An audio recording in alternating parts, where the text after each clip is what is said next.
एक आदमी बलि देने के लिए एक बकरे को नहलाने ले जाता है, लेकिन किसे खबर थी कि आज एक अज्ञात रहस्य से पर्दा उठेगा जो उसके होश उड़ा देगा। एक समय की बात है, एक गांव में एक आदमी ने भोज के लिए एक बकरी का बलिदान करने का निश्चय किया। उसके बेटे बकरे को नदी में स्नान कराने ले गए। जब बकरी नदी में स्नान कर रही थी तो अचानक उसने खिलखिलाकर हंसना शुरू कर दिया। अंततः मेरे कर्मों का चक्र पूरा होने वाला है। और उसके तुरंत बाद वह दुखी होकर रोने लगी। इस अनोखे व्यवहार को देखकर उसके पुत्रों ने पूछा, अरे, तुम अचानक हंसे और फिर रोने क्यों लगे? इसके पीछे क्या रहस्य है?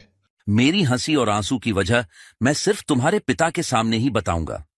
पिता के पास पहुंचकर बकरे ने दुखी स्वर में कहा, हे मालिक, मैं भी कभी इंसान था और मैंने एक बकरे की बलि दी थी और उस पाप की सजा मैं बार बार भुगत रहा हूं। मैंने 499 जन्मों में अपना गला कटते हुए देखा है और अब मेरे जीवन की यह अंतिम बलि है। मैं इसलिए हंसा क्योंकि अब मेरा चक्र समाप्त हो रहा है, लेकिन मैं इसलिए रोया कि अब यह कर्म चक्र तुम्हारे ऊपर आने वाला है और तुम्हारे सिर को 500 बार काटा जाएगा। उस व्यक्ति ने बकरे की बातें सुनी और गंभीरता से सोचा, इस बकरे की कहानी ने मेरी आंखें खोल दी हैं। मैं इसे बलि पर नहीं चढ़ाऊंगा।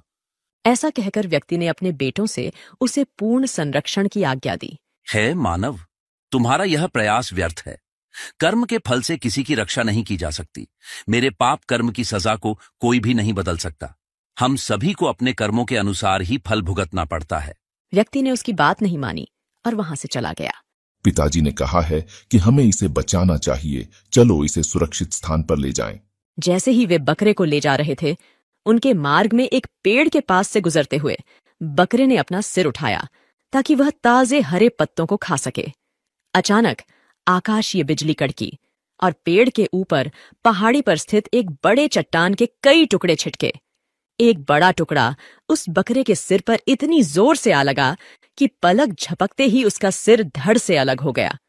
कर्मों का सिद्धांत यह सिखाता है कि हमारे द्वारा किए गए हर कार्य का एक परिणाम होता है।